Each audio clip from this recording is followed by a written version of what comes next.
Have you ever watched a town pretend it doesn't see a person and wondered why everyone looked away?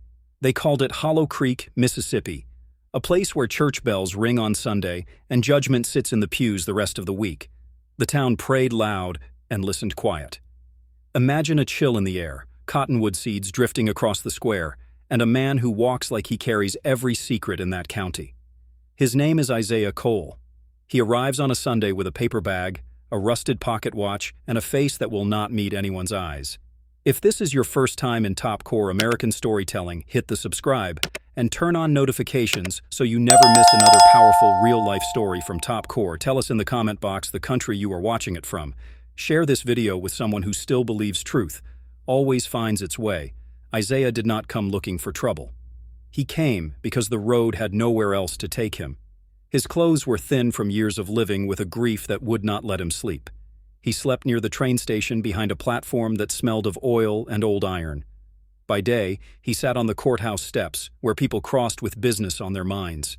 Children ran, dogs barked, and people hurried past like a current of small, important lives. He once held a sign that said, "Hungry," in shaky letters. A baker gave him a roll, and a boy dropped $1 and ran. Isaiah tucked coins into a pocket with hands that moved slow. What no one saw was that Isaiah was deaf. Not because he couldn't hear, but because after a crash that took the person he loved, he had stopped pretending the world could answer him.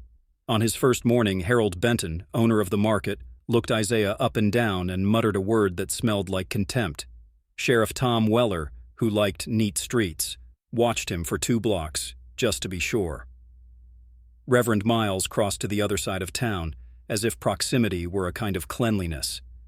That is how small kindness looked in Hollow Creek, like something you could step around without dirtying your shoes. But the real story begins with a little girl who could not look away.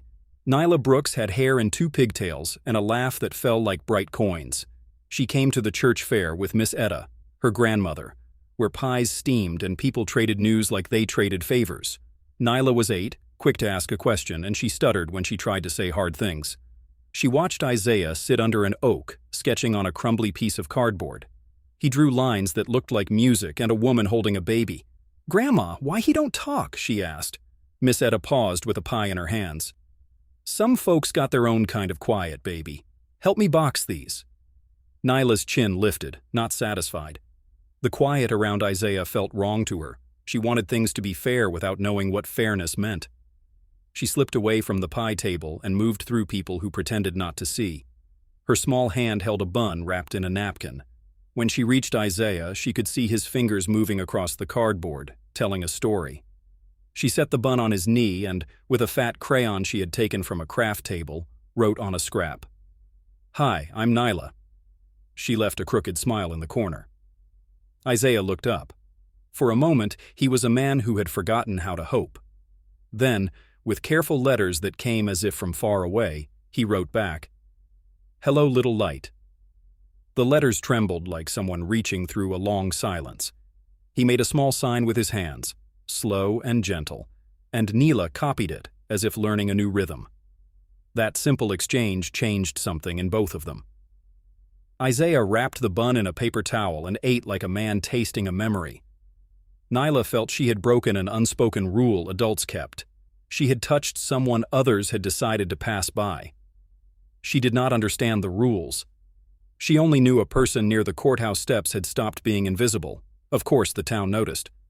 By afternoon, someone spoke of the little girl who fed the drifter, and the rumor moved like a chill through the fair. "Her mama don't keep her right," someone said. Men who feared the unknown used words like safety and stranger. The whisper threaded through the booths, and with every telling it grew sharper and colder. At the center of Isaiah's days was a private ritual. Each morning he took a pen and scribbled letters to a woman named Grace. Not prayers, but confessions and memories. His handwriting quivered with the weight of memory. He kept a photograph of a young woman holding a baby and a pocket watch. He wound slowly, as if winding the past into something he could hold a little longer. He had been running from a noise he could not name. Miss Etta had hands made for healing. Strong from years of stirring pies, and gentle from the way she smoothed children's hair. She ran her stall with pride and watched the town like someone who knew its weather by scent. Ruth, Nyla's mother, worked long nights and had learned the art of looking away from gossip. She kept the family afloat with steady shifts and quieter prayers. Even Ruth felt a tug the day Nyla wandered off. The girl's small act of kindness sat on Ruth's mind like an unshakable question, and she carried it quietly at the edge of her work and wonder. And then, if this is your first time on Top Core, hit subscribe now. Stay with me, because when a town's silence meets a child's courage, things that were hidden begin to move. And when those things move, they break open more than just someone's night. The market is the place a town shows its true face. At Ye Olde Market, crates and folding chairs become a stage where people perform neat lives. Marjorie Holt arrived with her list and a smile that said she lived above most. She was the mayor's wife, the kind of woman whose charity measured well in public. Cameras liked her. Cameras liked her quilts. She did not walk near the train station where the benches were empty and the wind kept old songs. Nyla watched Isaiah from the edge of a booth. She had a way of seeing small things, how a man mended a shoe, how a porch kept a stray cat. She sat on a crate and watched as people moved and pretended not to notice. Children ran, and merchants traded talk. In Hollow Creek, life happened like a wave. Glance, decide, move on. Isaiah sat with his back to the courthouse, fingers folded, pocket watch heavy in his pocket. He had been at the station long enough to learn the town's rhythms. People tossed scraps and measured their compassion by the size of the audience. When he took a crust from a vendor, a young man with a neat haircut made a sound and nudged a friend. The vendor stepped back. Isaiah felt the pull of a world that had labeled him without asking his name. Marjorie arranged boxes for the church donation drive and practiced concern for a reporter. Hollow Creek stands together, she told a microphone. Yet when Isaiah walked by, she tightened her hand on a neighbor's sleeve and shifted her body away. Her kindness was a light you turned toward a camera to make it visible. Rumors moved faster than rain. Someone suggested Isaiah might be dangerous or an escaped patient. Sheriff Tom Weller liked the sound of those stories because they let him do something. He patrolled the fair in his uniform, boots crisp, asking questions with the patience of someone who kept order by moving people into spots they belonged. Claire, a baker known for forgiving too quickly, watched Isaiah and wiped her hands. She had once given bread and later learned she would have to explain herself. In Hollow Creek, even kindness carried a cost. She wanted to help, but each act had to be traded for social balance. Ruth, Nyla's mother, worked late and had learned to live quiet. She heard the gossip when a neighbor mentioned a child slipping away with a bun. Ruth told Miss Etta she did not want Nyla near strangers. Miss Etta kissed the girl's head and said softly, "Children see what we pretend not to." Still, she kept her voice low, because in that town, low voices kept houses safe from judgment. Nyla did not know such rules. To her, Isaiah was a man who had shown kindness and teaching. She returned with a small notebook and crayons. Isaiah taught her a few finger-spelling signs, and they began to build a language with paper and gesture. The townspeople watched and turned the story into something larger. They made the friendship into gossip, and then made gossip into concern. Sheriff Weller heard the rumor about the girl at the bench. He told himself he was keeping Hollow Creek safe. He stood near the courthouse and watched. Isaiah did not understand the meaning of the sheriff's stare. He only felt the pressure of judgment, the way a room tightens when someone points a finger with no reason. On a dry afternoon, a breeze moved paper like tiny birds. The sheriff walked up to the bench and spoke. Isaiah did not answer. He raised his hands in the way he had learned to show he meant no harm. Weller saw the motion as defiance. Without the mercy of a second thought, he shoved Isaiah against the bench. The shove knocked the breath from Isaiah's chest. His world turned small and sharp for a heartbeat. Nyla saw everything. Her stutter returned in force, a fierce, halting cry. "Stop! He didn't do nothing!" she yelled, voice raw. Miss Etta dropped her pie cloth and ran. People around the fair froze in a mix of shame and anger. Some muttered, "Someone had to do something," while others hung their heads in a shame that tries to hide behind hands. The sheriff's face held a flicker of triumph and then a crack of confusion, like a mask slipping. Wait a moment. If this is your first time in Top Core American storytelling, hit the subscribe and turn on notifications so you never miss another powerful real-life story from Top Core. Tell us in the comment box the country you are watching it from.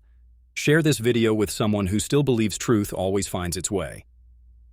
After Weller left, the bench felt colder. Isaiah sat with his hand on his side, winded, and wrote in his notebook to Grace. He folded the paper with slow care and placed it in his coat pocket. He kept his head lowered as if hiding from a sky that had grown too large. That night, Neela lay awake, thinking of the push. She clutched her crayons the way some people clutch faith. She promised herself she would learn more signs and keep the secret of their friendship. Miss Etta whispered a prayer and smoothed a blanket. Ruth came home late and saw the girl's chin set with a determination she had seen in no one else. She wondered how much a town's gaze could shape a child's heart. At the diner, a few men spoke in low tones about keeping Hollow Creek respectable. They used careful words like order and measure, while thinking exclusion was sensible. An older man slid a photograph across to Sheriff Weller, and the image cracked a memory Weller had tucked away. The older man's voice was calm and certain. Keep the town tidy. Weller left with shoulders hunched and a decision pressing on him. That night, the sky tightened and someone on the edge of town moved with the quiet purpose of someone who had been waiting a long time, and then… The reception hall was glowing with fairy lights and music, laughter spilling from every corner. But in the middle of that joy sat a man who seemed invisible to everyone. Eli Harper, a tall, quiet man in his late 30s, sat at the edge of a long dinner table. His brown suit looked slightly old-fashioned, his posture awkward, and his eyes distant. His hearing aid blinked faintly behind his ear. The world around him moved in sound, laughter, clinking glasses, a live band. But Eli lived inside a quiet storm. He could only catch fragments of what people said by reading lips, and no one bothered slowing down for him. People passed him by with polite nods, then turned away quickly, unsure how to talk to a deaf man. Even the servers avoided his table after realizing he wouldn't respond to their casual chatter. He had been invited out of politeness, a distant cousin of the groom, but everyone treated him like he didn't belong there. At one point, the groom's uncle laughed loudly across the room, telling a joke about folks who can't hear the music but still try to dance. A few people laughed. Eli just smiled faintly and looked down at his plate. He felt that old ache again, the kind that deafness didn't cause but loneliness did. It wasn't the silence that hurt him. It was being unseen. Then across the hall, something caught his eye. A little girl, maybe 8 or 9, with dark curly hair tied up in 2 puffs and a soft pink dress. She was sitting beside her mother, swinging her legs under the table, watching him. Her name was Aaliyah Carter. While everyone else saw the deaf man, Aaliyah saw someone who looked sad, and she didn't like when people looked sad. She tugged at her mother's sleeve. "Mom, why is that man sitting all alone?" Her mom glanced over, then shook her head. "Honey, don't stare.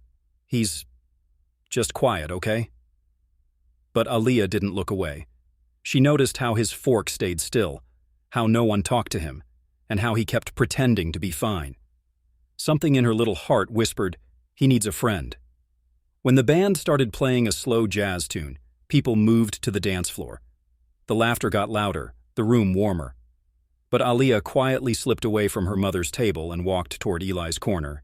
He didn't see her at first. He was staring at his glass, lost in thought, until she gently tapped his hand. Eli looked up, startled. The little girl smiled brightly and waved. Then, with the slow care of a child who'd watched too many cartoons, she said, clearly but softly, "Hi." Eli blinked. He couldn't hear her voice, but he could read her lips. He smiled, awkward but genuine. "Hi," he mouthed back. Then she did something no one else at that table had done all night. She picked up a napkin, grabbed a pen from the table, and wrote, "I'm Aaliyah. You look sad. Are you okay?" He stared at the note for a long time. Then a single tear rolled down his cheek before he smiled and wrote back, "I'm okay. Thank you for asking, Aaliyah." The girl grinned. Then she wrote again, "Do you like cake? My mom said they have red velvet." For the first time all night, Eli laughed, silently, but with his whole face. He nodded, and they both looked toward the dessert table like old friends. When Aaliyah returned to her seat, her mom whispered sharply, "Aaliyah, you don't just go up to strangers like that." But Aaliyah just said, "He's not a stranger, he's lonely." That night, Eli went home thinking about that one small girl who saw him when no one else did. And that moment, that innocent, childlike act of compassion, would change both their lives forever. The next morning, Eli sat on his porch, holding his coffee cup, the morning sunlight washing over his face. For the first time in months, the world didn't feel so cold. He replayed every second of that encounter with Aaliyah, her courage, her simple words, the way she smiled like she'd known him her whole life. He hadn't realized how deeply invisible he'd become to the world until that little girl made him feel seen again. Eli had lost his hearing at 21 after a construction accident. One moment he was working high on scaffolding. The next, an explosion from faulty wiring took the sound from his world. He adapted, learned sign language, learned to read lips, but people's patience ran thinner than his silence. His fiancée left after 2 years, saying, "I can't live in a quiet house forever." Friends faded. Jobs came and went. Life got small, but that little girl, that moment, had cracked something open. Hope. Later that week, Eli got a message from the wedding organizer, a photo of him and Aaliyah at the reception. She'd taken a selfie without him even noticing, grinning while he looked at her note. The caption read, "She said, he smiled." Eli smiled again, tears glistening. That small act inspired him. He decided to write a letter to Aaliyah's mother, thanking her for raising such a kind-hearted child. But when he looked up the Carter family, he discovered something heartbreaking. Aaliyah's father had been killed 2 years earlier by police during a traffic stop in Atlanta. Her mother was raising her alone, working 2 jobs, trying to rebuild their lives. Eli sat frozen, reading the article twice. The girl who gave him hope had known pain far deeper than his. He felt humbled and connected. He decided to visit them, not to repay a kindness, but to share his own. That Sunday, he went to their small Baptist church on the east side of town. The choir was singing, people clapping, the preacher's voice booming through the speakers. Eli couldn't hear the music, but he could feel the rhythm through the wooden floor, every beat like a heartbeat. When Aaliyah saw him at the back of the church, her eyes lit up like sunrise. She ran straight to him, hugging him without hesitation. Her mom looked surprised but smiled kindly this time. "You came." Eli nodded. Then he reached into his jacket pocket and pulled out a folded paper. On it, he had written, "Your daughter reminded me that kindness doesn't need sound to be heard." Her mother's eyes filled with tears. She hugged him too. From that day, Eli began volunteering at their church, teaching kids how to communicate with deaf people, helping fix broken furniture, and sitting quietly during every service, feeling the love in the air. He and Aaliyah became inseparable. She even learned to sign "I love you" in ASL.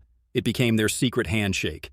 And somewhere, deep inside his silence, Eli began to hear something new. Not with his ears, but with his soul. It was grace. Soft, quiet, but louder than any sound he'd ever known. The sun was burning gold through the stained glass windows that morning, casting colors across the church pews. The choir sang louder than the speakers could handle, the drummer sweating behind his kit, the organ humming like a heartbeat. Eli sat in the second row, eyes closed, head slightly bowed. He couldn't hear a thing, but he could feel everything. The wood under his feet vibrated with every drum beat. The people's voices, though silent to him, painted the room with emotion. It was the sound of belonging, something he hadn't felt in years. Aaliyah sat beside him, her small hand wrapped around his fingers. Every few minutes, she'd look up at him and smile, like she was checking to make sure he was still there. Still her friend. When service ended, Pastor Raymond, a tall black man in his 50s with a deep, commanding voice, approached Eli with a broad smile. He said something Eli couldn't hear, but Aaliyah immediately translated in sign language. She was learning fast. He said, "He's happy to see you here," she signed clumsily. Eli smiled and signed back slowly. "Tell him thank you." Pastor Raymond nodded, understanding the emotion behind the gesture. Then he wrote on a small notepad and handed it to Eli.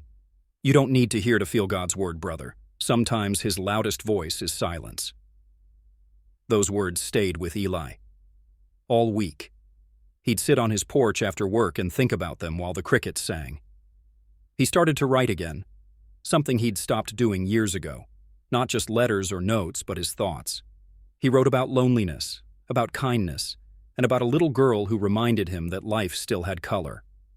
Aaliyah's mother, Denise, would often stop by with leftovers or sweet tea. They talked through writing or gestures, her kindness soft but steady. Over time, Their silence became comfortable. One afternoon, Aaliyah came running up the steps with a small cardboard box. "Mr. Eli," she signed excitedly, "look what I got." He opened the box and found a pair of bright pink hearing protectors. She giggled. "Now I can be like you." He laughed silently, touched. But something about that moment, this innocent child trying to understand his world, brought tears to his eyes. He kneeled, signing slowly. "You're perfect just as you are. Don't change for anyone." Aaliyah smiled proudly, not realizing those words came from a man who'd once lost everything trying to fit into a world that stopped listening. That Sunday night, Eli joined the Carters for dinner. The small apartment smelled of fried chicken and cornbread, gospel music playing faintly in the background. He couldn't hear the song, but he could feel the rhythm in their laughter, the warmth in the air. For the first time in a long time, he wasn't just visiting. He belonged. And though the world outside their little home was still filled with injustice, judgment, and noise, inside that small apartment, love spoke louder than sound. A month later, the town faced one of its ugliest nights. It started when the local police stopped a young black teen outside a corner store, accusing him of theft. He hadn't stolen anything, just bought snacks. But before anyone could think, the situation turned loud, fast, and dangerous. By the time the video hit social media, the whole town was divided. Protests sparked by afternoon, anger by evening, chaos by night. The church became a refuge, families gathering, people praying. Eli showed up, helping set up chairs and pass out water. He couldn't hear the shouting outside, but he could see the pain written on faces. Aaliyah's mother, Denise, was worried. "They said police might come through this side of town," she told Pastor Raymond. He nodded gravely. "We'll stay calm. God's house is safe." But around 10 p.m., the air outside grew heavy. Sirens flashed through the windows. The crowd outside, peaceful at first, grew restless. A brick shattered a car window nearby. A loud bang shook the church doors. Screams followed. Eli turned fast. His instincts, the old construction worker in him, took over. He moved toward the door, blocking it, motioning for people to move the kids to the back. Aaliyah clung to her mother's hand, eyes wide in fear. Another crash came. This time, the window. A tear gas canister rolled inside. Eli grabbed it instantly, his bare hand burning, and threw it back out the door. The crowd inside coughed and panicked, but his calm, silent presence anchored them. He couldn't hear the chaos, but he could see what needed to be done. He guided people out the back, waving directions with strong, steady motions. Outside, police shouted commands. The streets glowed red and blue. Some protesters yelled, others cried, and then, through the smoke, Eli saw Aaliyah frozen near the steps. Her mother had been pushed back by the crowd. Without thinking, he ran. He reached her just as another canister landed nearby. The smoke thickened, choking the air. Eli wrapped his arms around her, pulling her close, covering her face with his jacket. When the chaos settled, paramedics found them both sitting on the curb, coughing but alive. Denise came running, sobbing as she grabbed her daughter. Eli smiled faintly, his hands trembling, his suit covered in dust and ash. Aaliyah hugged him tightly, whispering words he couldn't hear but could feel. "You saved me." He shook his head, mouthing softly, "No, sweetheart. You saved me first." That night, as the town tried to heal, photos of Eli and Aaliyah on that church step spread across social media. A deaf white man shielding a little black girl during the protest. It became the image of hope the city didn't know it needed. The caption read, "Love speaks louder than hate." The next morning, the sun rose over Franklin County like nothing had happened, but the internet was on fire. By breakfast, that picture of Eli holding Aaliyah had traveled far beyond the town limits. It wasn't just on Facebook anymore. It was everywhere. TV stations, news blogs, podcasts, and even late-night talk shows. "Deaf man saves black girl amid chaos," one headline said. Another read, "Love in the silence, a picture that shook America." Aaliyah's mother, Denise, woke up to reporters outside her door. They wanted interviews, statements, photos, anything. She was still shaken from the night before. The gas, the fear, the sight of her daughter coughing in Eli's arms. Eli, meanwhile, had no idea. He didn't even own a smartphone. He was sitting on his porch, sipping instant coffee, his notebook open. When Pastor Raymond drove up, the look on his face said it all. He handed Eli a folded newspaper. On the front page, that picture, Eli and Aaliyah, the headline, "Grace in the Smoke." Eli stared at it for a long time. His hands trembled. He couldn't quite understand why people cared so much. To him, it wasn't heroic. It was instinct. Humanity. By noon, strangers were knocking on his door. Some came with flowers, some with cameras, some just wanted to touch the man in the photo. He hated it. The same people who'd ignored him for years were now calling him a symbol of hope. He wanted to tell them, "You didn't see me when I sat alone at the diner, when I fixed your fences, and you never said thank you." But of course, he couldn't. Meanwhile, Denise was battling guilt. The photo made Eli look like a savior and her daughter like a victim. People on social media twisted the story, saying things that weren't true. Some accused her of using Eli for fame. Others attacked Eli, claiming the photo was staged. Within days, the peaceful image became a controversy. At church, members argued about it. Some said it was a miracle moment, a sign from God. Others whispered that it was all exaggerated, a story meant to soften the pain of racial injustice. Aaliyah just wanted her friend back. But Eli had stopped coming to church. He felt exposed, misunderstood. He'd become a headline, not a person. Then one afternoon, Denise came home to find a letter slipped under the door. It was written in block handwriting. "Tell your deaf friend to stay out of our business. We don't need fake heroes here. No name, no address, just hate." Denise froze. The paper shook in her hands. Aaliyah came running to her, asking what was wrong. She hid the letter quickly. That night, Denise drove to Eli's house. She found him sitting on the porch, staring at his notebook again. She handed him the letter without saying a word. His eyes darkened as he read it. He tore it in half, then in half again, and let the pieces fall to the ground. He didn't need to hear the hate to know what it sounded like. He'd lived it all his life. But this time, he wasn't going to run. The air grew still between them. Denise signed slowly. "They can't silence love." He smiled weakly, then wrote on a piece of paper, "They can try." The porch light flickered. Somewhere in the dark, a car engine started, and didn't move. Someone was watching. The days that followed were quiet. Too quiet. Eli noticed things. A shadow that lingered near his streetlight. Footsteps on gravel when no one was there.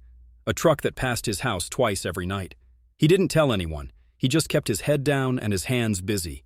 He built things, benches, shelves, birdhouses, anything to keep his mind off the noise of the world. But silence has a way of amplifying fear. One afternoon, while walking home from the hardware store, he saw words sprayed on the side of his fence. Big, black letters. "Traitor!" He froze. The spray paint dripped down like tears. Neighbors walked by, pretending not to see it. One man even crossed the street. By the time Aaliyah came over that evening, the paint had dried. She ran her fingers across it, confused. Eli shook his head, forcing a smile. He didn't want her to worry, but she saw the truth in his eyes. Why would someone write that? She signed slowly. He hesitated, then signed back. Because they're scared of kindness. Aaliyah thought about it, then said, "Then we'll make them more scared." She ran off and came back with a can of white paint from her mom's closet. Together, they covered the ugly word with one of their own. Grace. The next morning, that single white word stood shining against the wood. Bold, defiant, alive. By noon, half the town had seen it. Some said it was beautiful. Others said it was too political. That night, Denise's phone rang. A blocked number. A man's voice, low and cold. "Tell that deaf man to stay out of our way. We warned you." She froze. "Who is this?" But the line went dead. Her heart raced. She rushed to Eli's place. But when she got there, his truck was gone. The porch light was on, the door unlocked, and his notebook open on the table. Inside, one page stood out, written in bold pencil. "If they want silence, I'll show them what silence can do." Denise stared at the note, panic flooding her chest. Outside, thunder rolled in the distance, slow, deep, and endless. And Eli was nowhere to be found. Do you ever feel like heaven forgets you? That's what Nyla whispered the night the thunder cracked over Hollow Creek. The question hung in the dark like a candle fighting the wind. The sky had been threatening rain all day. By sundown, it broke loose, flooding the streets, drenching the little town that never seemed to wash its guilt away. The train station shook as the storm pounded its rusted roof. Inside, Isaiah Carter sat alone, staring at the photograph of his wife, Grace. The water slid across the floor and kissed the edge of his cardboard bed. His hands trembled as he held the pocket watch to his ear, though he couldn't hear the ticking. Only the memory of sound. He closed his eyes and mouthed her name. Lightning flashed through the cracked window. For a split second, he thought he saw her silhouette, a woman standing in the light, smiling the way she used to before everything fell apart. He reached out, but the light vanished, swallowed by thunder. Meanwhile, at Miss Etta's house, Neela couldn't sleep. The rain sounded like footsteps on the roof, and something deep inside told her Isaiah needed her. She sat up, heart pounding, and looked out the window toward the station. "Grandma," she whispered, shaking Miss Etta's arm. "He's out there." Miss Etta frowned, half asleep. "Who, baby?" "Mr. Isaiah. He ain't got nowhere to go." Miss Etta sighed. "Lord, have mercy." She pulled on her shawl and stepped outside with a flashlight, holding Neela's hand tight. The rain soaked them instantly, but they pushed on, their small feet splashing through puddles. At the station, the wind howled like a wounded animal. The old boards groaned.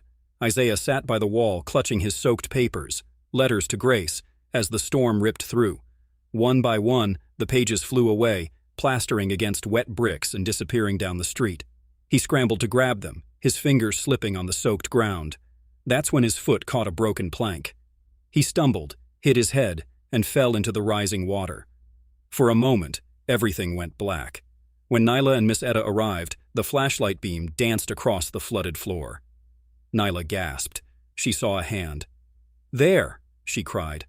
Miss Etta rushed forward, wading through knee-deep water. Together they dragged Isaiah's limp body to higher ground. His face was pale, his lips blue. Nyla shook him gently, tears mixing with the rain. "Wake up, please." Miss Etta pressed her ear to his chest. "He's breathing. Barely." They wrapped him in a blanket and dragged him to the porch of the old church nearby. The rain slowed, leaving a heavy silence behind. Miss Etta ran to call Sheriff Weller for help. Nyla stayed, holding Isaiah's hand. When the sheriff arrived, he froze. He looked down at the man he'd once shoved against a wall. The guilt hit him harder than the rain ever could. Without a word, he lifted Isaiah in his arms and carried him to his truck. As they drove off toward the clinic, Nyla sat beside Miss Etta, staring out the window, whispering to herself, "He can't die. Not yet." The rain faded. The clouds parted. The night went still. Hours later, at the small county hospital, Dr. Simmons, the town's physician, came out with a grave look. "He's alive," he said quietly, "but he's weak. We'll need to transfer him to a facility in Memphis." Miss Etta nodded, relief flooding her face. "Thank the Lord." But as the doctor walked away, Neela looked back through the glass window at Isaiah's motionless figure. The pocket watch rested on the table beside him, open. The photo of Grace now wrinkled and half-faded. And then, as lightning flashed again far off in the distance, the watch ticked once, just once. Nyla's eyes widened. "Grandma, it's moving." Miss Etta frowned. "What is, baby?" "The watch. It's ticking." Miss Etta turned to look, but when she did, it stopped. The needle frozen again, like it never moved at all. She shook her head. "You probably imagined it." But Nyla wasn't so sure. She whispered under her breath, "Heaven don't forget people, Grandma. Maybe it's just waiting." And outside, a soft wind blew through Hollow Creek, carrying the faintest sound of a clock ticking somewhere in the night. If the story touches your heart, support our channel by hitting the subscribe button, turn on the post notification bell. By doing so, you won't miss any of our story. Like and share to loved ones. Tell us where you are watching it from in the comment box. Let's continue. By the next morning, the storm was gone, leaving the town washed clean but strangely uneasy. The gossip started before sunrise, talk about the sheriff carrying that homeless man like he was somebody important. People wondered why he bothered. Sheriff Weller ignored them all. He sat at his desk, rain-soaked hat resting beside a stack of damp papers he'd found in Isaiah's coat pocket. Most were smeared beyond reading, but one letter, just one, had survived. It was addressed simply, "To my son, Isaiah Jr." Weller hesitated, then began to read. "Son, if this reaches you, I pray you'll forgive me. I wasn't there when your mama needed me most. The silence after the crash took everything from me. I ran because I thought God had stopped listening. But if he still hears, maybe he'll send someone to remind me what mercy sounds like." The sheriff swallowed hard. His hand trembled as he folded the letter back up. For years, he'd told himself that people like Isaiah didn't belong in Hollow Creek. But this was a man who'd lost everything and still tried to reach out for grace. Weller stood, grabbed his car keys, and drove straight to Miss Etta's house. Nyla answered the door, her eyes red from crying. "Is he gonna be okay?" she asked. Weller nodded slowly. "He's fightin'. That's more than most folks do." He handed her the letter. "Found this in his coat. Thought maybe it belongs to you." Nyla opened it carefully, reading each word out loud in her shaky voice.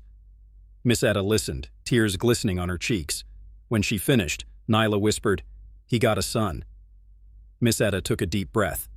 "Then we need to find him." They called the hospital, but Isaiah Jr.'s address wasn't listed. All Miss Etta could find was a name, Dr. Isaiah Carter Jr., surgeon at a Memphis hospital. That afternoon, while Miss Etta made the call, Nyla sat quietly in the corner, sketching something on a piece of paper. A small church, a big sky, and a man holding a little girl's hand. Across the top, she wrote, "Heaven listened." The phone rang again. Miss Etta's voice trembled as she spoke. "Yes, this is Etta Brooks. We found your father." A pause. "Yes, sir. He's alive. But he's weak." Nyla watched her grandmother's face shift from relief to shock. "Yes, you heard me right. Hollow Creek." When Miss Etta hung up, she sat down slowly. "He's comin'," she said softly. "He said he's been looking for his daddy for years." Nyla smiled faintly, but before she could say a word, the sound of tires screeched outside. Sheriff Weller's car had stopped suddenly. He burst through the door, holding his radio. "Isaiah's gone." Miss Etta blinked. "Gone where?" "They can't find him. He left the clinic sometime early this morning." The room went silent. Miss Etta stood, hand over her mouth.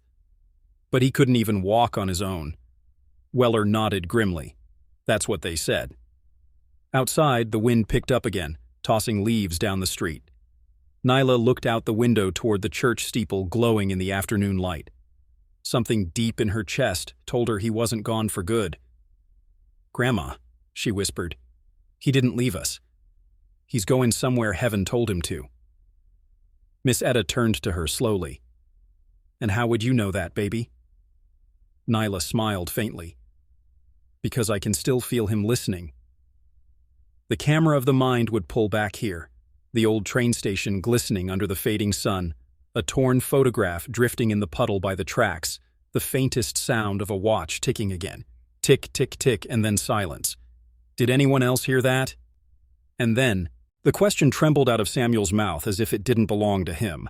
The congregation stood frozen, faces pale, breaths locked in disbelief. The sound they heard didn't echo through the speakers, didn't come from any mouth. It came from somewhere deeper, somewhere that shouldn't exist outside of miracles. The deaf man, Elijah, was still on his knees, hands clasped together, tears pouring down his face. Yet the voice that filled the room hadn't come from his lips. It had been inside them, inside everyone's head, gentle but thunderous, tender but shaking their very bones. "He spoke," whispered the pastor, his eyes wide, but his mouth didn't move. Somebody screamed in the back. A woman dropped her purse and ran outside. The whole place felt electrified, charged with something beyond the world they knew. Samuel took a step forward, his knees weak. "Elijah?" he said, almost whispering. "What just happened?" Elijah turned his tear-streaked face toward him, trembling, signing shakily, "I heard him for the first time, and he heard me." Samuel didn't understand sign language well, but somehow, in that moment, he did. He felt every word. Then Elijah grabbed Samuel's wrist, his grip surprisingly strong. "You have to listen too," he signed desperately. "He's not done speaking." The pastor tried to regain control. "Everyone, calm down. Sit. This is the work of God." But before he could finish, every light in the church flickered. The microphone squealed with static, and then silence. Not quiet, not stillness. Total silence. People looked around, confused, moving their lips but hearing nothing. No sound of breath, no rustle of clothes. Even the wind outside had vanished. Samuel's heart pounded. He could feel it, but not hear it. Panic swept through the crowd like a wave. Mothers clutched their children. Men shouted without sound. The pastor banged on the pulpit, his voice gone. And then Elijah stood up. He raised his hand slowly, pointing toward the stained glass window where the sunlight poured in. The glass began to vibrate, softly at first, then violently. Cracks snaked across the colors of saints and angels. And then the sound returned. A single note, low and mournful, like a horn from heaven itself. The glass shattered, light scattering across the pews like fire. People screamed this time, real sound flooding back, echoing with chaos. Samuel shielded his face from flying shards. When he looked again, Elijah was standing in the center aisle, eyes closed, glowing faintly in the broken sunlight.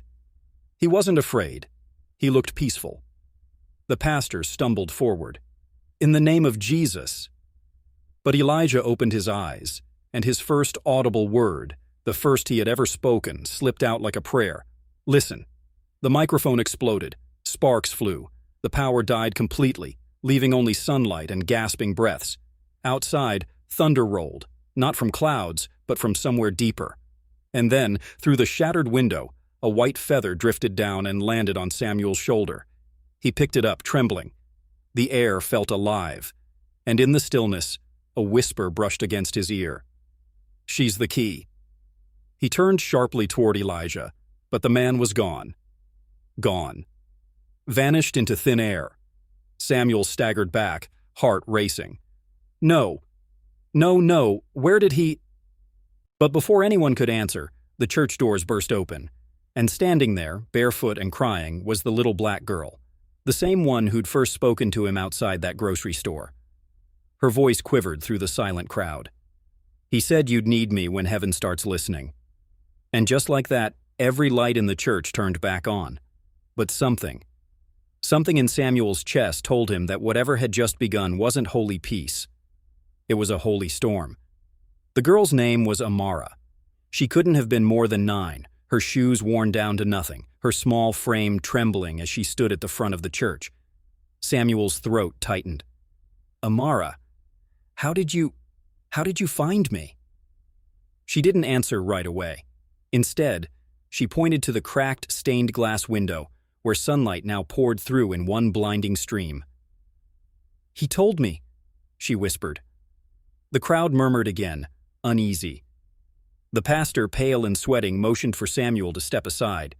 "We need order. This is out of control." Samuel ignored him. He crouched to the little girl's level. "Who told you, sweetheart?" Amara looked up with those wide, deep eyes that seemed far too old for her age. "The man who couldn't hear," she said softly. "He came to my dream last night. He said to come find you because you were losing faith." Samuel's stomach dropped. What else did he say?"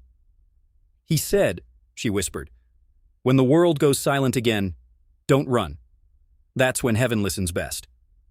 The pastor laughed nervously, trying to cover his fear. "Dreams and nonsense.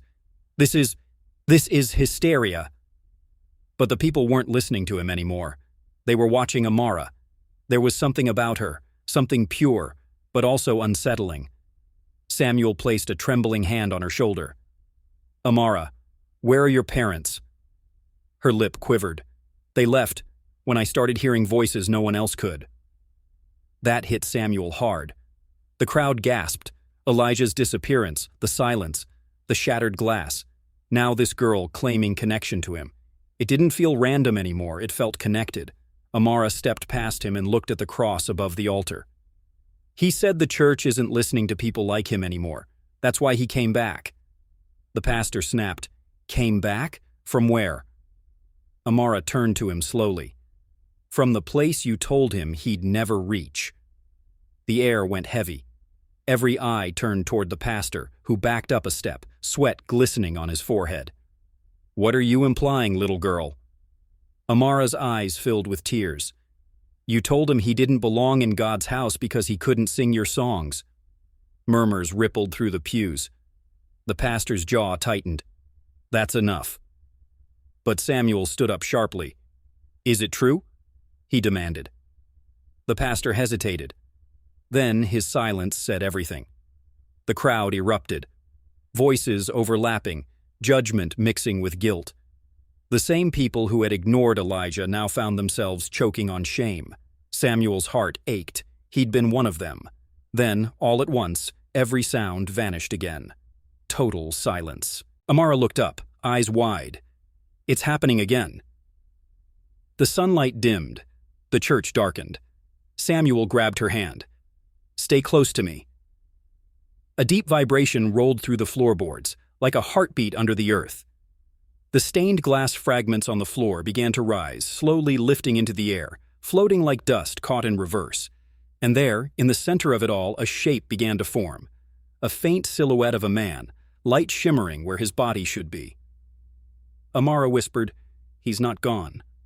Samuel could barely breathe. Elijah? The shape tilted its head toward them. Then, clear as thunder, Samuel heard the voice again. Not in his ears, but in his soul. You must finish what I started. Samuel stumbled back, gripping Amara's hand tighter. What do you mean? He cried aloud, his voice cracking in the soundless air. The answer came like a roar that only his heart could hear. Forgiveness will break the silence.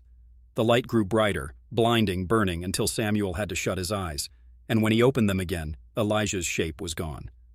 Only one thing remained, lying on the altar, a small silver hearing aid, glowing faintly.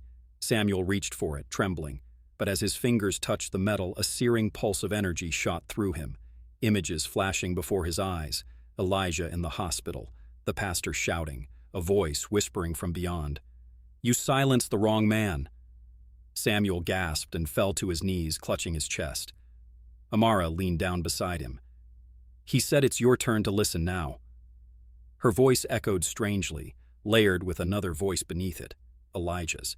And then, from somewhere deep in the darkness above the church ceiling, something began to move, something alive. The rafters creaked. Dust fell. Samuel looked up slowly and saw two glowing eyes staring down at him. The glow wasn't human. It pulsed like embers, slow, alive, aware. Samuel couldn't move. Amara's small hand clutched his arm, her breathing ragged. The air in the church thickened, humming with a deep vibration that made the pews tremble. Samuel, her voice was barely a whisper. It's watching us. He didn't answer. His eyes were fixed on the shadows above, the wooden beams that stretched across the old church roof. Between them, the glow shifted. Two burning eyes blinked once, then again, sliding forward until their faint light revealed a face, half hidden, half formed from darkness. Samuel swallowed hard. Who's there? No answer, only the faint rustle of wood creaking under something heavy. Then, a voice. It came from everywhere and nowhere at once. Low, ageless. You ignored what you could not understand. Samuel froze. He knew that tone. It wasn't Elijah's. It was deeper, colder, like judgment given breath. Amara gripped his sleeve. That's not him, she whispered, trembling. The pastor, still crouched near the altar, shouted, In the name of the Lord, reveal yourself. The thing in the ceiling shifted again, and then dropped. A figure fell from the shadows, landing hard in the aisle. People screamed. Some ran for the doors. The thing stood, slowly unfolding itself. A tall man, thin, his skin ghostly pale, his eyes still burning with faint light. Samuel's chest constricted. He took a step back. Who are you? The man tilted his head. A witness. Amara's voice quivered. A witness to what? He smiled faintly, and every candle in the church flickered at once. To what you did to him. Samuel's stomach dropped. He could feel Amara's small hand tighten. To Elijah? He said. The man nodded. He was the deaf one, the one no one listened to. I was there when you passed him by in the rain. Samuel's knees weakened. He remembered. The day outside the market, the man begging for directions, the one Samuel ignored because he was late for work. The stranger took a step forward. You didn't see him, did you? You saw his silence as weakness. Samuel's voice broke. Who are you? The man's eyes dimmed slightly, revealing the faint outline of wings scorched to ash. I was his guardian, the pastor gasped. You, an angel? But the stranger's face twisted. Not anymore. Not since he was turned away from God's house. A gust of wind burst through the broken window, scattering hymn pages like white birds. Amara spoke again, her voice small. Why are you here? The angel turned toward her slowly. Because the silence you all created woke something else. Samuel's pulse pounded in his ears. Something else? The lights flickered again, then shattered. Darkness swallowed the room except for the angel's faint glow. You have until dawn, he said, voice like thunder under the earth, to break the silence, or the church will fall. Then his glow extinguished. Screams filled the dark. Samuel stumbled forward, calling out, Amara, Pastor! But no one answered.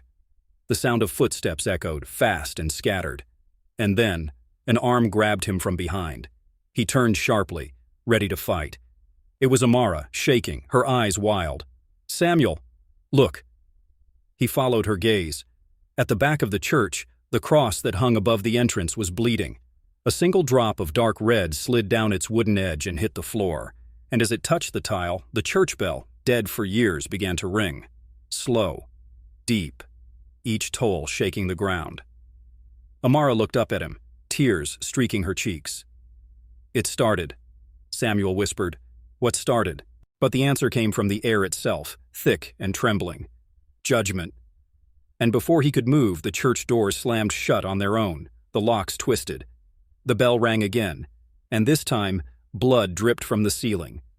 The church shook as if the ground beneath it was alive. Dust fell from the rafters. Stained glass rattled in its frames. The congregation was screaming now, trapped inside. Samuel pulled Amara close, shielding her as debris rained down. The bell above kept tolling, each note louder than the last. The pastor clutched the altar, shouting over the chaos. We must pray! But his voice was drowned out by a deep, resonant sound, like 1,000 whispers moving together. Amara lifted her head against Samuel's chest. They're not angry, she said softly. They're crying. What? The angels. They're crying for us. Before Samuel could speak, every candle in the room reignited, flames shooting upward, forming a burning circle in the air.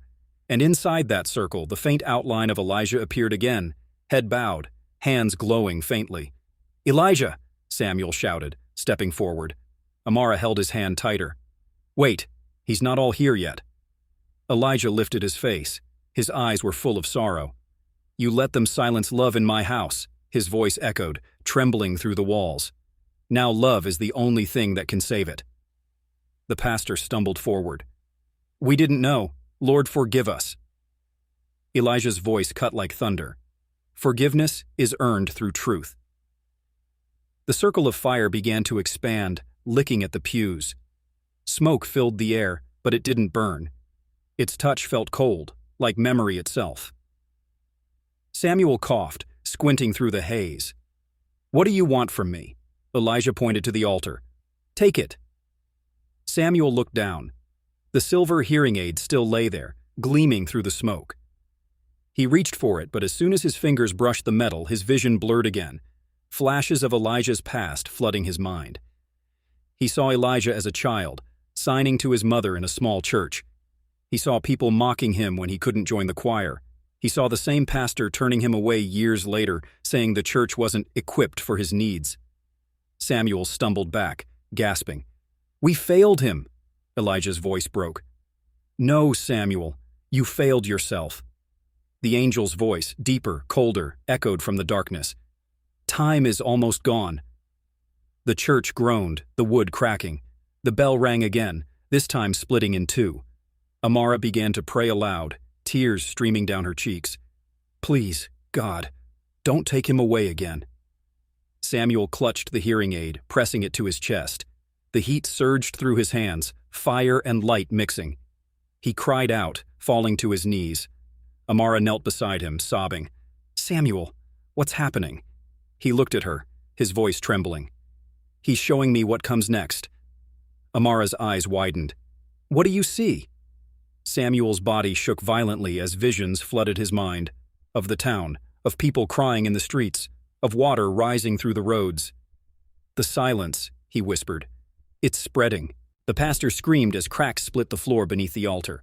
We have to get out. But the doors wouldn't open. Amara turned toward the burning circle, her small voice firm now. Elijah, tell us what to do. Elijah's image flickered, fading. Break the silence with truth. Tell them what you did. Samuel's heart stopped. What I did? Elijah's voice was barely a whisper now. You were the reason I came back that night. The light dimmed. Amara clutched his arm. Samuel, what does he mean? But Samuel couldn't speak. His lips trembled. And then, as Elijah's image faded completely, one final word lingered in the air. Soft, haunting, echoing through the trembling walls. Confess. The fire circle collapsed inward, vanishing with a burst of cold wind. The church fell silent again. Amara turned to Samuel. What is he talking about? He looked at her, eyes wet with guilt. Because I was the one who left him to die that night. The bell stopped ringing. The entire church went dark, and in that suffocating silence, something moved behind the altar. Slow, deliberate, heavy. Amara's voice trembled. Samuel, who else is here? He looked toward the darkness. A faint silhouette stepped into view. The same eyes, the same glow. But this time, it wasn't Elijah. The morning light slid through the broken stained glass windows of Hollow Creek's old church. Dust danced in the air like faded spirits. Reverend Miles sat alone in the front pew, his hands clasped tight, trembling as if the wood itself carried judgment. He'd spent the night rereading the letter Samuel had found in the hollow of the church wall, Isaiah Carter's letter of truth. The town had lied for years. The storm that took Grace Carter's life wasn't an accident. The church van that crashed on the ridge had faulty brakes, and the town council had ignored every warning. Isaiah had taken the blame quietly, believing he'd failed his wife. Hollow Creek had watched him suffer and never once corrected the story. Reverend Miles whispered, Lord, what have we done? He heard the door creak behind him. Nyla stepped in with Miss Etta, both clutching a small box they'd found near the train station. Inside were pieces of Isaiah's sketches, portraits of every soul who'd once turned their back on him. Under each drawing, he had written one line, still forgiven. Miss Etta's eyes glistened. This man forgave us before we even said sorry. Reverend Miles stood, voice shaking. The town needs to hear this today. They walked to the bell tower together. As he pulled the rope, the bell's cry echoed through Hollow Creek, not a call to worship, but to repentance. People began drifting in, curious. Sheriff Weller arrived last, hat in hand, face pale. Miles spoke from the pulpit, holding Isaiah's letter. Brothers and sisters, we sinned through silence. We let a man carry a cross that belonged to us. The crowd murmured. Some bowed heads, others crossed arms, defensive. Sheriff Weller stepped forward slowly. Reverend, you ain't the only one with confession. Gasps rippled. The sheriff's jaw tightened. The night of the accident. I was on duty. I got the report about the church van. I never went. I was drunk, scared to lose my badge. When I found Isaiah the next morning, I let him take the blame. Figured it was easier that way. A heavy stillness filled the church. Nyla's small voice broke it. Mr. Tom, he forgave you. He wrote it. Weller fell to his knees. Then may God forgive me too. Tears spread through the pews like a second storm, but above them, faint footsteps echoed from the balcony. Slow, dragging, almost human. Miss Etta clutched her chest. Who's up there? No one answered. The air turned cold. Reverend Miles looked up toward the shadowed railing, heart pounding. A figure moved, limping, thin, half hidden by sunlight. Everyone froze. The sheriff whispered, "That can't be—" The figure stepped forward into the light, and the congregation gasped.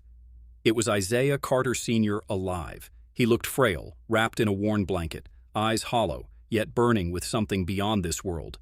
Reverend Miles stuttered, "Isaiah, son, how—" Isaiah raised a trembling hand, signaling silence.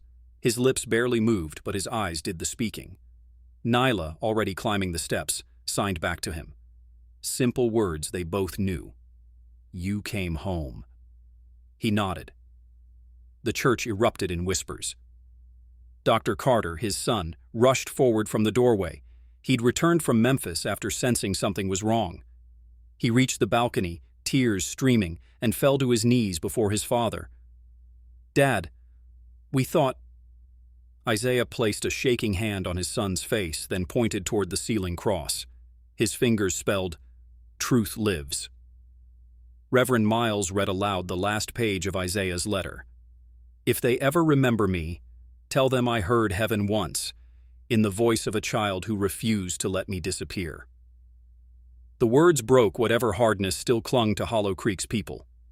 Even those who had mocked Isaiah wept openly. Sheriff Weller sobbed into his hands. "Tell me what to do, Lord. I'll do anything." Isaiah lifted his hands in slow motion and signed one word: "Listen." The church fell completely silent. For the first time, every person could hear the soft hum of wind through the shattered glass, the quiet rustle of leaves outside, and something deeper, a low, rhythmic tone that seemed to come from nowhere and everywhere at once.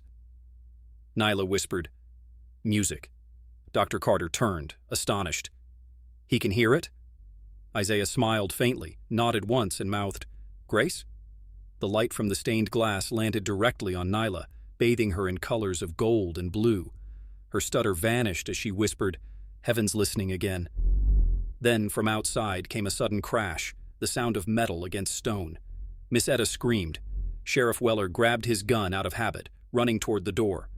Reverend Miles shouted, "Stay together!" The townsfolk spilled out onto the steps.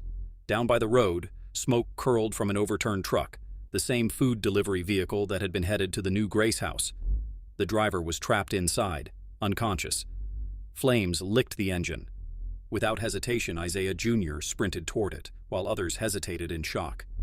From the balcony, Isaiah Sr. tried to rise, motioning frantically. Nyla understood. He was saying, "Don't let my son die for my past." She tore down the stairs, screaming for help. The sheriff and Dr. Carter reached the truck as the flames spread. The crowd shouted, pulling water hoses from yards, praying under their breath. A sudden explosion of fire threw everyone backward. Reverend Miles shielded Nyla with his body. When the smoke cleared, the truck still burned, and both Carters were gone from sight. The crowd stood frozen in horror. Then, through the rising smoke, two silhouettes appeared, Dr. Carter dragging his father, coughing, barely standing. The town erupted in shouts of relief. Miss Etta cried so hard she nearly collapsed. Isaiah Sr. looked around at the faces of the very people who had once crossed the street to avoid him. He raised a hand weakly, signing, "Help each other." But before anyone could move closer, his knees buckled. His son caught him just in time. Isaiah's eyes lifted toward the sky, tears mixing with soot. He smiled faintly and signed one final word, "Peace." His hand fell still. A single bell tolled from the tower, though no one had pulled its rope. Nyla whispered, "Heaven's calling him home." The crowd bowed their heads, even Sheriff Weller sobbing openly. Then, a sharp gasp from Dr. Carter. He looked down at his father's pocket watch. The cracked glass was glowing softly, ticking again for the first time since the storm years ago. And just as the sound filled the air, a distant voice, soft, familiar, impossibly clear, echoed inside the church. "Isaiah!" The voice of Grace Carter. Dr. Carter froze, staring at Nyla. She whispered, trembling, "Heaven's not done yet." Rain hammered against the old chapel roof like 1,000 fists of heaven. The small congregation huddled together, terrified after what had just happened. Samuel's voice echoing through the storm, the light bursting through the stained glass, and the sound of a child's laughter when no child was there. The air still smelled of ozone and something ancient, something holy. Reverend Cole stood frozen near the altar, his trembling hand still gripping the old Bible. His eyes darted toward Samuel, who lay on the cold wooden floor, eyes open, tears streaming silently down his face. He wasn't shaking in fear. He was smiling. "Samuel," the Reverend whispered, "what did you see?" Samuel's lips parted, but no sound came. He simply pointed upward. The congregation followed his gaze, toward the ceiling where the stormlight flickered through the cracked stained glass. For a split second, everyone saw it, a shadow in the light, a figure standing among the colors. A woman. Mrs. Carter gasped and clutched her daughter's arm. That's Mary," she stammered. "That's my mother." The others saw it too. The outline of a woman smiling gently, her hand outstretched as if to bless them. The same Mary Carter who had died 2 months ago. The church erupted in cries, some of fear, some of praise. Reverend Cole fell to his knees. "Lord Almighty," he breathed, "you're still speaking." But the peace lasted only a moment. Because suddenly, Samuel sat upright and screamed. The sound pierced through the storm like a knife through steel, raw, terrifying, human. The candles flickered out. Windows rattled. Then came the sound of something scraping, deep, metallic, dragging across the chapel floor. Reverend Cole raised his Bible. "In Jesus' name." But before he could finish, Samuel's head turned toward him. And in a whisper that wasn't his voice, something spoke. "The promise is broken." Every soul in that chapel felt the floor tilt under their feet. The room seemed to shrink, the air thick with dread. The lights snapped back on, but Samuel was gone. Vanished. The door to the church creaked open on its own, letting in a gust of cold rain and darkness. Mrs. Carter screamed. "He's outside." The Reverend and 3 men ran into the storm, calling Samuel's name. Lightning cracked, revealing the street, empty except for muddy footprints that led toward the woods. They followed. The wind howled louder, whispering something they could almost understand. A name. Over and over. Elijah. Inside the church, the little black girl, Keisha, clutched her grandmother's hand. Her wide eyes glowed with both fear and wonder. "Grandma," she whispered, "heaven's not mad. It's just waiting." Her grandmother looked down at her, trembling. "Baby, what do you mean?" Keisha pointed toward the pulpit. "He opened the wrong door." The grandmother froze. "What door?" But before Keisha could answer, thunder exploded overhead, so loud it sounded like the sky itself had cracked open. Every candle reignited on its own, their flames burning tall and white, glowing like halos in the dark. Something sacred and terrifying had awakened. Outside, Reverend Cole stumbled through the mud, shouting into the storm. "Samuel! Come back, son!" Lightning flashed, and there he was, standing at the tree line, barefoot, his clothes soaked through. He was looking up at the sky, whispering. The Reverend approached carefully. "Son, talk to me. What's happening to you?" Samuel turned, slowly. His eyes were pure white. "The storm," he said softly. "It's not just water. It's a voice." "What voice?"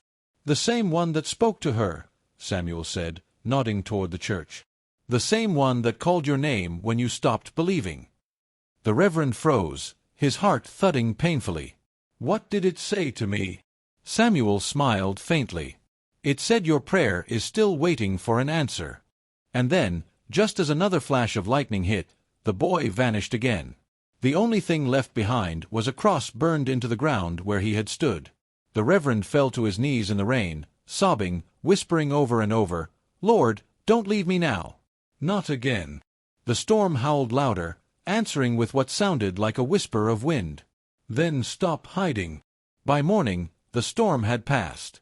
The sun rose blood-orange over the soaked fields, glinting off puddles and gravestones. The church sat silent, scarred but standing. Inside, Reverend Cole sat alone in the pews, staring at his hands. He hadn't slept. His clothes were still damp, his Bible open to a page he couldn't bring himself to read. He'd lost Samuel again. But deep down, he knew it wasn't the boy who was lost this time. It was him. The door creaked open. It was Keisha. She walked quietly, her small boots squishing on the wooden floor. She held something in her hands, a folded piece of paper. "I found this outside," she said softly, placing it on the pew beside him. He unfolded it.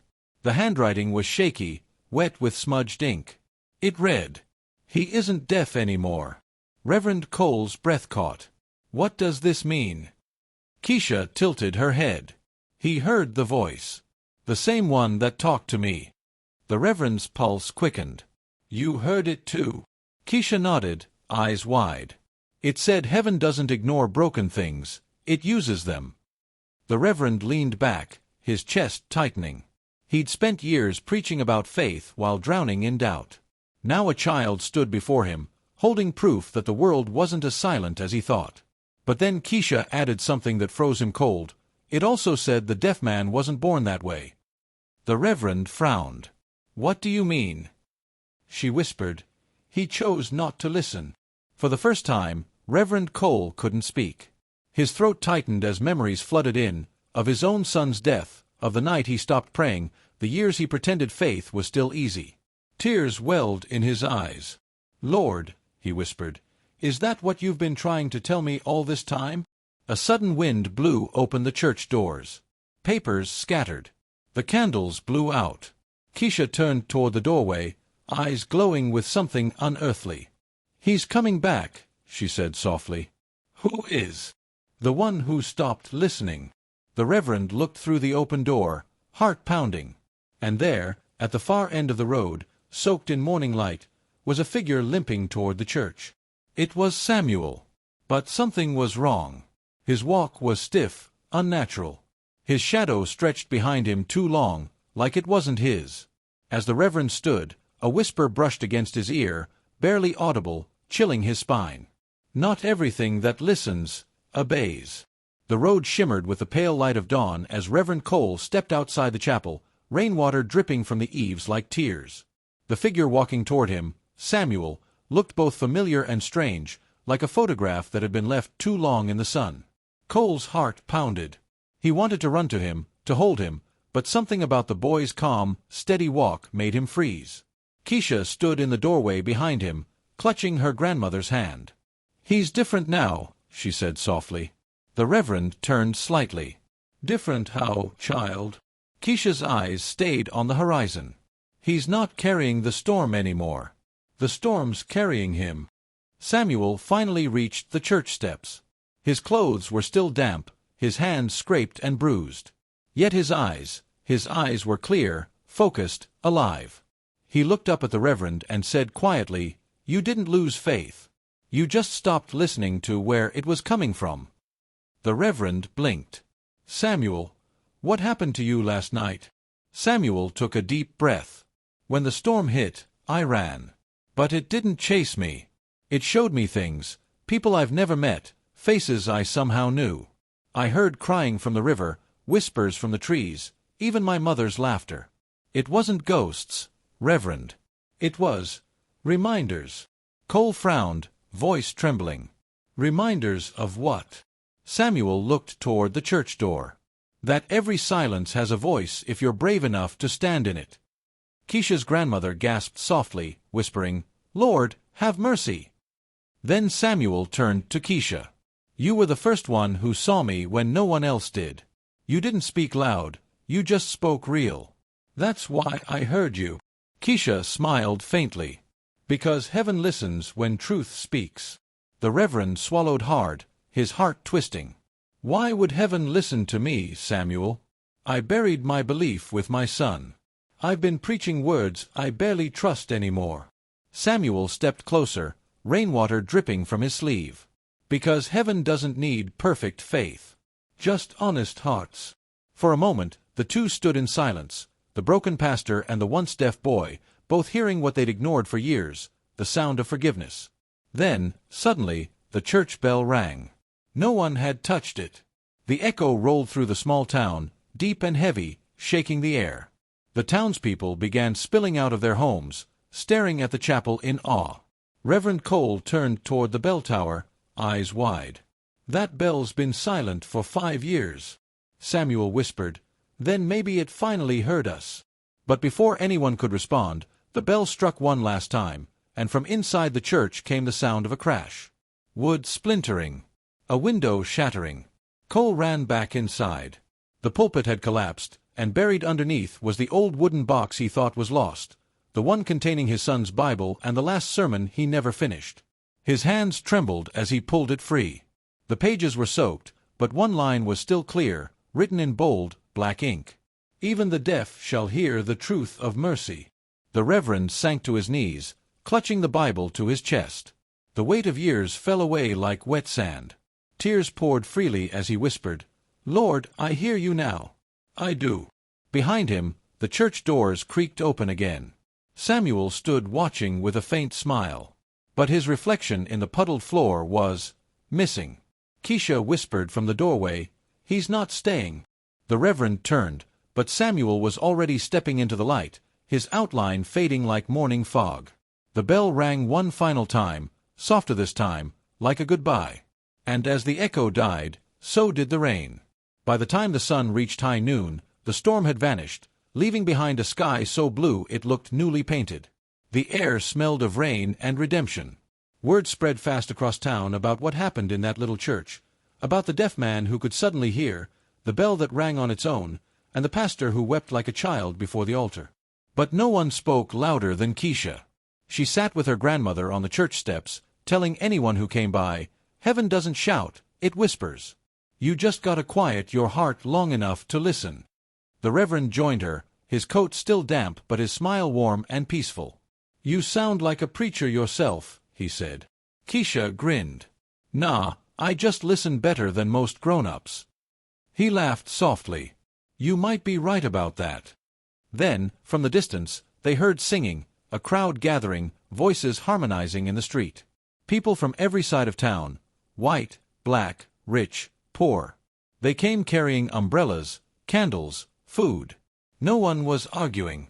No one was shouting. They were singing one of the old hymns the Reverend had stopped using long ago. "Amazing Grace, how sweet the sound." He stood, voice shaking as he joined in. Each note lifted higher, truer, stronger, until even the wind seemed to hum along. But as the song swelled, Keisha tugged his sleeve. "Look," she whispered. There, at the edge of the crowd, stood Samuel, smiling faintly, hands in his pockets, watching the joy he'd sparked. The Reverend's throat tightened. "You came back." Samuel nodded once. "Just long enough to listen." And then, with one step backward into the sunlight, he was gone again, leaving behind only a faint shimmer in the air, like a reflection of grace. The town kept singing for hours that day. People who hadn't spoken in years hugged. Old enemies forgave each other. For the first time, silence didn't feel empty, it felt full. That night, when the Reverend locked up the chapel, he paused by the pulpit and whispered into the quiet, "Lord, thank you for hearing us when we were too broken to speak." And in that stillness, he could swear he heard something answer, soft as breath, warm as mercy. "I always do." Outside, the moonlight fell across the wooden steps where Keisha sat sketching on a notepad. She was drawing Samuel's face, smiling, peaceful, listening. Her grandmother asked, "Why that picture, baby?" Keisha smiled faintly. "Because it's what heaven looks like when it listens." The wind rustled gently through the trees, carrying the sound of the distant bell. And for one sacred silent moment, the world, finally, heard itself breathe again. If this story touched your heart, don't just scroll away. Take a second, hit subscribe, and join the Top Core family, where real stories meet real emotions. Every week, we share moments that remind us, kindness still matters, faith still works, and love still wins. So click that bell, leave your thoughts in the comments, and let's keep changing hearts, one story at a time.